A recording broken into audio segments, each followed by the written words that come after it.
তিনটি অভ্যেস মানুষকে পরিবর্তন করে, ভালোর পথে নিয়ে যায়, মানুষের কল্যাণ করে। 1, তুমি তোমার রবের ওপর খুশি থাকো।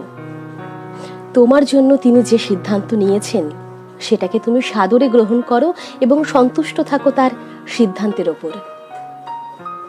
2, ধৈর্য ধারণ করো। সেটা যে কোনো কাজ হতে পারে, যে কোনো সিদ্ধান্ত হতে পারে, জীবনের যে কোনো পরিস্থিতি হতে পারে। ধৈর্য ধারণ করো, দেখো না, ধৈর্যের ফল অবশ্যই মিষ্টি হবে। আর 3 নম্বর, তুমি তোমার মনকে, জবানকে নিয়ন্ত্রণ করো। যে ব্যক্তি মনকে, জবানকে অর্থাৎ কথাকে, ওয়াদাকে নিয়ন্ত্রণ করতে পারে, সে আর যাই হোক কখনো অসম্মানিত বা ঠকবে না। আর উপরওয়ালা তার উপর এতটাই সন্তুষ্ট থাকবেন যে তাকে কখনো বিপথে চালিত করবেন না, তার জীবনকে সুখ সমৃদ্ধিতে ভরে দেবেন।